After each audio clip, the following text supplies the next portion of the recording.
안녕하세요. TV 개능씨입니다. TV 개능씨의 역사여행 그때 그 장소에서 2화를 시작하도록 하겠습니다. 자, 여기 옥당 현판에 옥당이라고 있는데 옥당의 다른 이름은 홍문관이며 제가 앞에 보여드렸던 사헌부 사관원과 함께 삼사로 불리었습니다. 자, 이 삼사는 왕의 정책에 대해 건의, 비판, 논쟁을 할 수 있었으며 관리들의 비리를 감시하고 고발하는 기관이었습니다.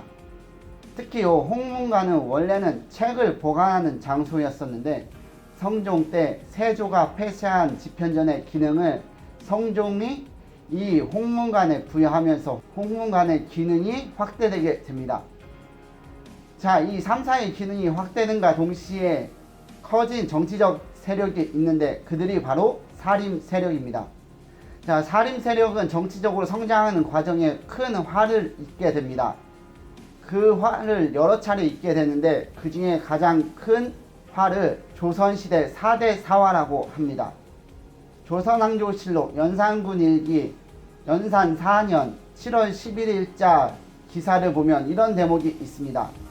김일손의 사초를 드리라 명하니 이극돈이 일부를 절취하여 올렸다 라는 대목입니다. 자, 이 대목은 4대 사화의 맨 처음에 일어났던 무오사화의 시작을 알리는 대목입니다. 무오사화에 대해 알아보기 전에 훈구 세력과 사림 세력의 배경에 대해 잠깐 알아보도록 하겠습니다. 제가 전에 올렸던 영상 중에 구리 동구릉에서 조선 건국에 대한 이야기를 한 적이 있습니다. 여기 카드 보여드릴게요. 자, 그때 제가 급진개혁파, 온건개혁파 이야기를 하였는데 급진개혁파는 이성계와 함께 조선을 건국하여 조선 초기 정치를 주도하게 됩니다. 이에 온건개혁파는 이 정치에 참여하지 않고 지방으로 내려가 학문과 후진 양성에 힘썼는데 이들이 바로 사림 세력입니다. 자, 그 다음에 연산군 가계도를 살펴보도록 하겠습니다. 세조가 있고 세조의 첫째 아들 의경세자가 있었지만 어린 나이에 요절을 하여 차남이 왕위에 오르고 이가 예종입니다. 근데 예종 또한 즉위한 지 1년 만에 요절을 하게 되어 의경세자의 차남 왕이 오르니 이가 성종이고 이 성종과 패비 윤씨 사이에 태어난 것이 연산군입니다. 자, 여기서 뭔가 이상한 게 있지 않습니까? 세조의 첫째 아들 의경세자는 어린 나이에 요절했으니까 왕이 못 올랐다고 치고, 자, 차남 예종이 올랐는데 예종이 죽으면 1순위는 누구입니까? 자, 1순위는 예종의 아들 제한대군입니다. 근데 당시 제한대군이 너무 어렸기 때문에 왕에 오르지 못하니까 다음 순위는 당연히 의경세자의 첫째 아들 월산대군이 되어야 됩니다. 자, 이 월산대군은 제가 덕수군 이야기할 때 덕수군이 원래 월산대군의 후손들이 살았다라는 이야기를 했었는데 그 월산대군이 의경세자의 첫째 아들 월산대군입니다. 자, 카드 여기 보내드리겠습니다. 자, 근데 생뚱맞게 13살 된 둘째 아들 자율산군이 왕위에 오르게 됩니다. 이 상황은 저 위에 장순왕후와 공해왕후는 자매지간입니다. 둘이 자매예요. 근데 그 아버지가 누구냐? 그 아버지가 바로 세조가 왕위 찬탈하는데 1등 공신이 된 한명회입니다. 자, 성종은 13살에 왕위에 올랐고 어린 나이이기 때문에 수렴청정을 하게 됩니다. 나중에 성종이 자라서 친위 국정을 운영하게 되는데 훈구 세력이 너무 강한 겁니다. 그래서 이 훈구 세력을 견제하기 위해 이 3사의 기능을 강화했고 이곳에 사림 세력을 집중 배치하게 됩니다. 사림 세력에 대해 이야기해 보도록 하겠습니다. 원래 훈구 세력은 왕을 주변에서 모시는 보필하는 세력을 뜻합니다. 그래서 원래는 조선 개국공신들을 훈구 세력이라고 하였는데 나중에 사림 세력이 대두되면서 반대 의미의 훈구 세력이 강해지며 세조 이후에 공을 세운 세력들을 훈구 세력이라고 일컫게 되었습니다. 제가 앞에서도 말했지만 사림은 지방에서 정치적, 경제적, 학문적 토대를 가지고 있습니다. 이 사림 세력의 계보는 정몽주, 길재, 김숙자, 김종직, 정경필, 정영창, 조광조로 이어진다고 보는 게 일반적입니다. 저희가 주목해야 될 인물은 김종직입니다. 김종직은 아버지 김숙자와 달리 중앙정계에 진출을 하여 정치활동을 하였고 그때 성종에게 총애를 받고 있었다고 합니다. 그래서 김종직은 사림 세력이 정치로 진출할 수 있었던 교도부 역할을 하였으며 사림의 영주라는 이미지를 갖게 됩니다. 김종직은 27살 때 조의 제문을 작성하여 후에 무오사화의 빌미를 제공하게 됩니다. 자, 이제 무오사화에 대해 이야기를 할 건데 무오사화에는 중요 인물이 3명 등장하게 됩니다.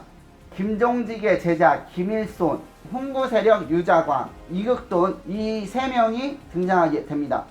이 3명의 개인적인 원한관계, 특히 김일손과 유자광의 원한관계에 대해서 말이 있긴 하지만 분명한 건 이 둘의 정치적 성향 그리고 출신상 서로 편하지 않고 껄끄러운 사이라고 할 수 있으며 특히 유자광은 훈구 세력의 자제임에도 불구하고 서자였습니다. 그래서 이 서자 출신의 한계 때문에 유자광은 항상 관직에 추천받을 때 서자라서 불가하다라는 말을 많이 듣게 됩니다. 그래서 이 무오사화를 주도할 때 김일손과의 개인적인 원한 관계를 떠나서 본인의 정치적 입장을 위해 무오사화를 주도했다고 봐도 저는 무방하다고 생각합니다. 예나 지금이나 권력 앞에서 피도 눈물도 없는 건 똑같은 것 같습니다. 자, 이제 사건 발단에 대해서 이야기하도록 하겠습니다. 노사신의 건의로 실록청이 만들어지고 이곳에 이극돈이 참여를 하게 됩니다. 이극돈은 사초를 살펴보던 중에 김일손이 세조에 대한 근거 없는 이야기를 사초에 실은 것을 발견합니다. 이를 유자광에게 알렸고 유자광은 세조의 은혜를 입은 우리가 이를 어찌 그냥 넘어가겠습니까? 라는 말과 함께 세력을 모으기 시작합니다. 그리고 연산군의 귀에 들어가게 되는데 연산군은 김일손의 사초를 들이라 명하게 됩니다. 자, 이윽고 신문이 시작되게 되었고 맨 처음에 문제가 됐던 사초는 세조와 권귀인, 소은윤씨에 관한 이야기였습니다. 권귀인과 소은윤씨는 세조의 첫째 아들 의경세자의 첩이었습니다.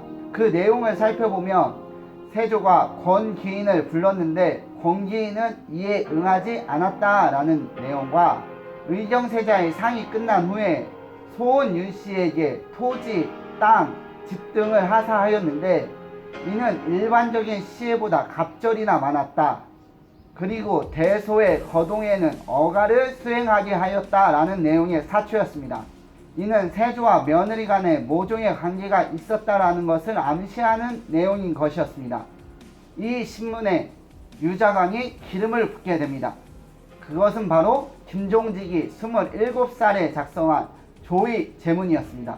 조의 제문은 항우에게 죽은 초나라 회왕, 즉 의제를 조상하는 글로서 세조에게 죽은 단종을 빗대어 세조를 비난하는 글입니다. 최초 이 글은 너무 난해하고 어려워 아무도 관심을 갖고 있지 않다가 유자광이 연산군의 앞에서 문장 하나하나를 읽으며 해석하여 이는 세조를 비난하는 글이라고 이야기를 하였습니다.